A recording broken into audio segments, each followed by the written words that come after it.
अभी तक आप लोगों ने देखा कि राकेश के साथ क्या क्या हो रहा था। अब आगे उससे भी बड़ी परेशानी आने वाली थी बेचारे राकेश के साथ।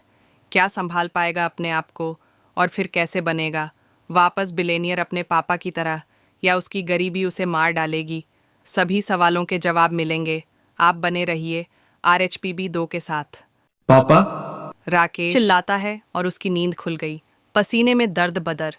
राकेश अपनी बिस्तर पर उठकर बैठ गया और गहरी सांस लेने लगा। पिछले 18 सालों से यह सपना राकेश को परेशान कर रहा था।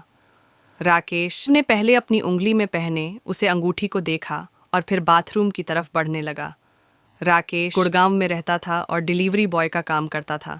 हालांकि इस काम में उसका मन नहीं लगता था, लेकिन अनाथ आश्रम से निकलने के बाद उसके पास यह करने के अलावा कोई चारा नहीं था। 18 साल की उम्र में अपना खर्च खुद उठाना शुरू कर दिया था। उसके ज़िंदगी में एक ही खुशी थी, उसकी गर्लफ्रेंड शिवानी। जब भी उसको देखता तो अपने सारे दुख भूल जाता था। और आज शिवानी का जन्मदिन था, इसलिए राकेश जल्द से जल्द उससे मिलना चाहता था। अंकल, ये केक कितने की है? 650 का है बेटा। और ये पेस्ट्री? 65 का है। ठीक है अंकल, एक पेस्ट्री पैक कर दीजिए। ठीक है बेटा। असल में राकेश यह तय किया था कि वह और सुहानी दोनों मिलकर एक किराए का एक बड़ा सा घर लेंगे, इसलिए वो फालतू पैसे वेस्ट नहीं करना चाहता था। Thank you uncle. वेलकम। कुछ देर के बाद वह सुहानी के घर पर पहुंचा। उसने देखा कि वह काफ़ी रंगीन लाइट चल रही थी और वहां से तेज म्यूजिक की आवाज़ आ रही थी। सुहानी, ये सब क्या है? ये कौन है सुहानी? देख नहीं रही हो, ये डिलीवरी बॉय है। पर हम लोग केक मंगा चुके थे ना, तो फिर ये पेस्ट्री क्यों मंगवाई हो? ओ, याद आया, वही डिलीवरी बॉय है ना जिसे तुम डेट कर रही थी। ओ कम ऑन यार सुहानी, तेरी स्टैंडर्ड इतनी गिर जाएगी हमने कभी नहीं सोचा था। Baby, oh baby, happy birthday baby. Rakesh Tanuj को अच्छी तरह से जानता था। वह एक बड़े बाप का लड़का था और हर वक्त सुहानी के पास मर्डर आता था। तनुज को यहाँ देखते ही राकेश का दिमाग खराब हो गया। उसके हाथ में एक बड़ा सा गिफ्ट था। उसके सामने राकेश के हाथ में लटकी पेस्ट्री का थैली कुछ भी नहीं लग रही थी। तभी सुहानी तनुज के गले लग गई, थैंक यू बोलकर। मेरी सुहानी को छूने की हिम्मत कैसे हुई? Stop it. दोस्तों, तुम लोगों को मेरे ऊपर डाउट था ना कि मेरी ये स्टैंडर्ड गिर चुकी है। अब बताती हूँ कि मेरी स्टैंडर्ड क्या है। मैं तुमसे ब्रेकअप कर रही हूँ। व्हाट? राकेश पूरा शॉर्ट हो गया क्योंकि उन लोगों का रिलेशन 6 सालों से था। तभी तनुज ने शिवानी के गले लग गया और फिर तनुज बोला, और नहीं तो क्या, बेचारी कब तक के तुम जैसे फटीचरों के साथ ऐसे आधी पेस्ट्री खाती रहेगी? साले, तेरी हिम्मत कैसे हुई मेरी सुहानी को छूने की? और फिर ये बोलते ही राकेश तनुज को एक जोर से पंच मारता है ये तुमने ठीक नहीं किया सुहानी। और वहां से राकेश निकल गया। अब वह दोनों का शक्ल नहीं देखना चाहता था।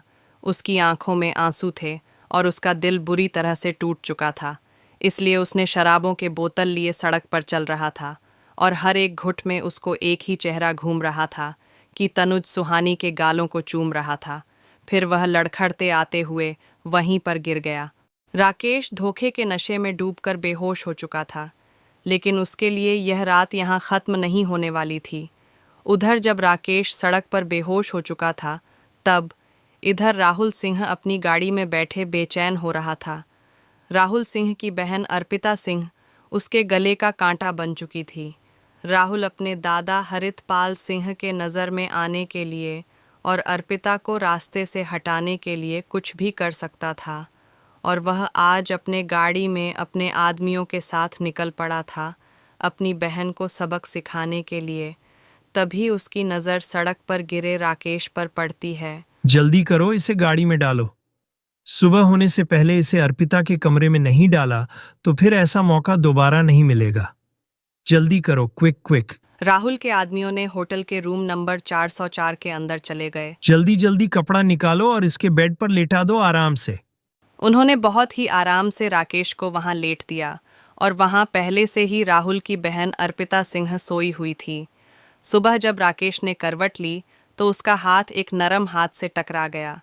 राकेश की नींद टूटी और उसने देखा कि अनजान लड़की के बगल में लेटा हुआ था। क्या हुआ था इन दोनों के बीच? अब क्या होगा? क्या अपने चाल में कामयाब हो पाएगा राहुल सिंह? क्या दिखा पाएगा अपने दादा को अपनी बहन की सच्चाई? इन सभी सवालों के जवाब मिलेंगे एपिसोड 3 में। मुझे तुमसे यह उम्मीद नहीं थी अर्पिता।